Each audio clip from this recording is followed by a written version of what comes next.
Салам достор, мен уникалдуу жана жеке коуч Зузу Качиева.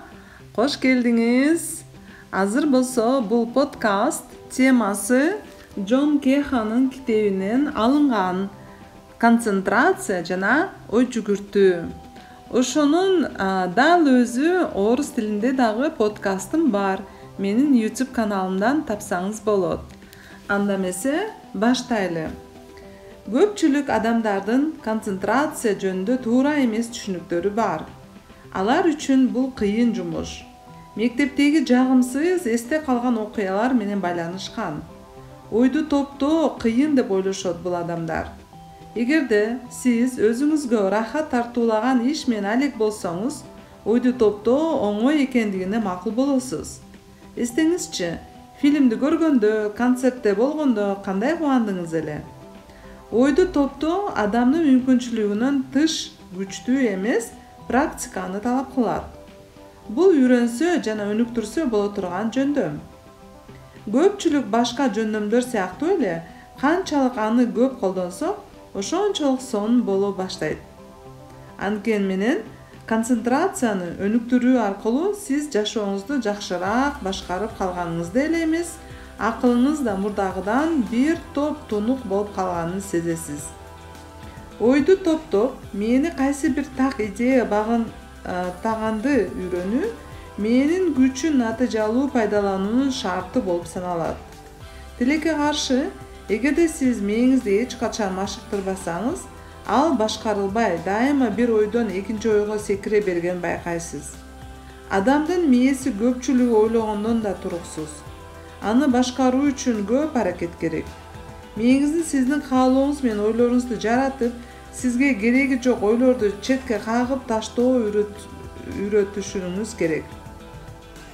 Өз оюн башкара албай, багынып, алардын белгисиз багытка алып кетиши жол бергенде, адам ар дайым өзүнүн фантазияларын, көйгөйлөрүн жана каалоолорун туткунунда кала берет. Ар бир ой адам үстүнөн күчкө ээ.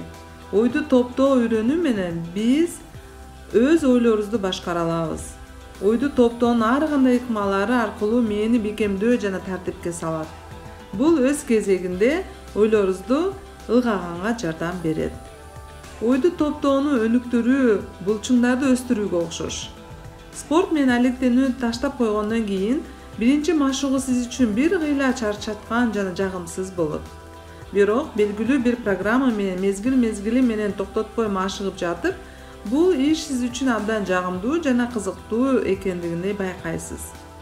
Мындан сырткары, өзүңүздү бир топ жакшы сезип, чыдамкай болуп, жалпы саламаттыгыңыз жакшырат. Сиздин мээңиз спорт залына машыгып жаткан дал ушундай эле болот. Сиздин мээңиз тартипке көңгөн эмес.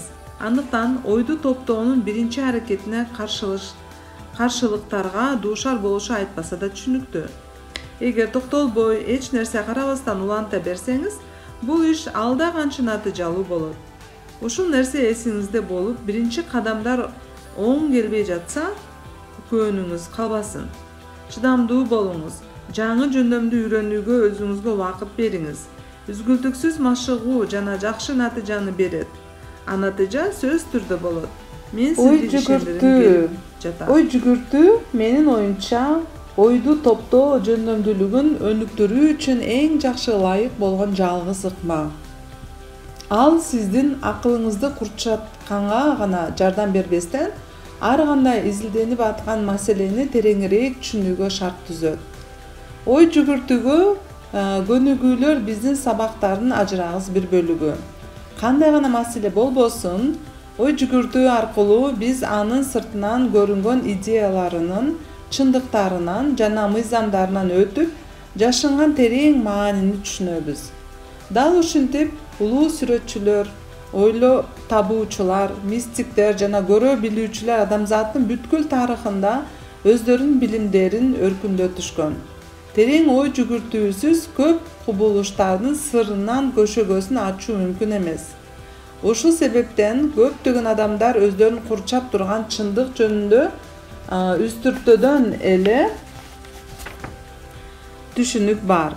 Канча көп биз фактыларды жана логикалык аргументтерди келтирүү менен предмет жөнүндө баарын билебиз деп өзүбүздү өзүбүз алдайбыз. Мүмкүн биз бир нерсени билетирбиз, бирок бул бир нерсе бардык картинанын тырнактай гана бөлүгү болуп калышы ыктымал. Албетте, биз баарын биле албайбыз. Бир мисал келтирүүгө уруксат этиңиз. Кичинекей, быша элек мезгилинде эле үзүлүп алынган помидор бышып жетилип суусу толгон помидордон эмнеси менен айырмаланат? Бышпаган мөмөнү жеп, сиз помидордун даамын билдим деп ойлойсуз. Ал ачуу, даамсыз экенин айтасыз. Бир тарабы айтканыңыз туура. Сиздин тажрыйбаңыз ошол жыйынтыкка алып келди. Ал эми бышып жетилген помидорду жеп көргөндө мурда жаңылыштыгыңызды түшүнөсүз. Эки түрүн тең татып көрүп, айырмасын түшүнгөнүңүздөн сиздин помидор жөнүндө билимиңиз бир топ кеңейди. Бышпаган мөмөнүн потенциалдуу мүмкүнчүлүктөрү кийин гана ачык болору башына сиз үчүн белгисиз эле. Ушул сыяктуу эле бул китепти бир жолу окуп көрүп, менин күчү кандай иштерин билем деп айтсаңыз, бул туура. Сизде бул маселе тууралуу негизги түшүнүктөр пайда болду. Бирок бул китепти жөн эле окуп койбостон, мындагы келтирилген ыкмаларды иш жүзүнө колдонуу алда канча маанилүү. Бул нерсеге үйрөнүү менен сиз жөн эле теориялык маалыматы бар адамга караганда менин күчүн сырларын түшүнгөндө бир топ артыкча мүмкүнчүлүктөргө ээ болосуз. Маселенин үстүнөн ой жүгүртүү гана аны тереңирээк түшүнүүгө жол берет. Анда эмесе практика. Кантип ой жүгүртүү керек? Ой жүгүрткөндө биз өзүбүздүн мээбизде керектүү маалыматты табуу үчүн фонариктин нуру катары пайдаланабыз. Ой жүгүртүү идеяны, ойду же чындыкты алып, аны тереңдетип, байкаштырып көрүүдө турат. Бул мээни тартипке келтирип, сиз маселенин ар тарабын ойлонуп карагыча мурда байкалбаган байланыштарды таап, билинбеген мамиле түзүп, ар дайым ойлонуш керек болгон нерсеге ойду топтоо үйрөнөт. Өзүңүз тереңирээк түшүнгүңүз келген же болбосо сизге шык дем берген нерселер жөнүндө ой жүгүртсөңүз болот. Айталы, сиз ойлор реалдуу күчкө ээ экенин ойлогуңуз келет.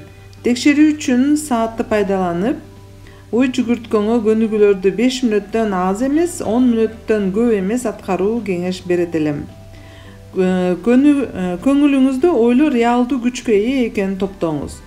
Бул жөнүндө терең ойго чөмүлүп, толугу менен берилиңиз. Өзүңүзгө бул эмнени түшүндүрүлөт? Мында кандай маани жатат? Бул мага кандай таасир этиши мүмкүн? Мен бул нерседен пайда аламмынбы? Деген сыяктуу суроолорду бериңиз. Менин керектүү ойдон четтеп кетүүсүн жол бербей, бөлүнгөн убакыт ичинде ушулар жөнүндө ойлоңуз. Ой жүгүртүү учуруна башка тарапка кете берсе, мындай сөзсүз түрдө болот, анда акырын, бирок ишенимдүү түрдө оюңузду кайра ой жүгүртүп жаткан маселеге буруңуз. Башталгыч учурларда сиздин оюңуз бир жолку көнүгүү аралыгында 10-20 жолу башка жакка кетип калышы мүмкүн. Көнүгүүнү жасап жаткан башыңызга таптакыр башка ой кылт этиши мүмкүн. Өткөндөрдү эскерүүлөр, бүтпөй калган иштер, ар кандай каалоолор, кабатырлануу же фантазиялар эркисизден сырткары эле оюңузга келип, көңүлүңүздү чачыранды кыла бериши мүмкүн. Аларга негизги ишениңизден аларды кылганга жол бербеңиз. Мээңизге керексиз ойлор орноп алганын байкасаңыз, аларды унутуп, токтолгон жерден ой жүгүртүүңүздү кайрадан уланта бериңиз. Сиздин мээңиз мындай иштөөнүн режимине, тартибине көнгөн эмес. Ал үчүн эмне туш келсе ошол жөнүндө ойлонуп, көңүлдүн борборун жактырган нерсеге топтоо бир топ жеңил. Көп өтпөй ал зеригип, бул жерде ойлоно турган эч нерсе жок экен деп тынчдана башташы мүмкүн. Мындай сезимдерге көңүл бурбастан, чектелген убакыт бар экенин эсиңизден чыгарбай уланта бериңиз. Бул чынында эле акыл үчүн эң сонун гимнастика. Эми мээңиз сизде эмес, сиз мээңизди башкарып, теске салып каласыз. Эгер сиз бул көнүгүүнү бир нече күн же жума токтобой жасай берсеңиз, эки нерсе болот. Биринчиден, мээңиз тартипке үйрөнүп, машыгып жатып, siz oydu bir жерге топтоо жөндөмдүүлүгүнү жакшыртып, bir топ активдүү жана жараткыч болуп каласыз. Экинчиден, сиздин ушул убакка чейинки ойлонуп жаткан нерсени логикалык түшүнүүңүз алда канча тереңирээк болуп калат. Ой жүгүртүү учурунда кээде сиз кубанычтуу толкундануу, siz үчүн эми чындык ачылгандай сергитерлик келгендигин байкайсыз. Ой жүгүртүү учурунда башыңызга келген жаңы ойлорду, идеяларды жазып коюу үчүн колуңузда дайым калем жана кагаз болгону дурус. Siz эми идеяларды сезим деңгээлинде кабыл алып жатканыңызды байкайсыз. Бул нерсе жөн эле логикалык ойлонгонго караганда bir топ натыйжа алуу. Ушинтип сиз маселени тереңирээк изилдеп аласыз. Менин жашыруун күчүн көнүгүүлөрдүн жардамы менен өнүктүргөнгө болот. Туура жана натыйжалуу ойлонгонду үйрөнүү практика менен келет. Бүгүндөн баштап эле ой жүгүртүү менен алектенип, ойду топтоо жөндөмдүүлүгүңүздү арттырыңыз. Сиз бул көнүгүүлөрдү күчтүү көмүскө сезимге ээ экениңизди же сиздин ойлоруңуз реалдуулукка таасир эте турганын тууралуу ой жүгүртүп баштасаңыз болот. Же болбосо бул китепте келтирилген жашооңуздун толугу менен өзгөртө алган башка көптөгөн принциптерди колдонуңуз. Сиздин ой жүгүртүүңүздүн предмети эмне болуп болгондугуна карабастан, жыйынтыгы 100 эселеп кайтарылат. Анда эмесе достор, бул подкасттын темасы концентрация жана ой жүгүртүү болчу жана автору Джон Кеха. Окуп берген сиздин жеке коучуңуз, лайф коуч Зузу Качиева. Эмки видеолордо көрүшкөнчө сак саламатта калыңыз. Жана лайк басканды, комментарийди дагы сизге кандай ойлор жаккандыгын жазып койсоңуз өтө кубанычта боломун. Жакшы калыңыз.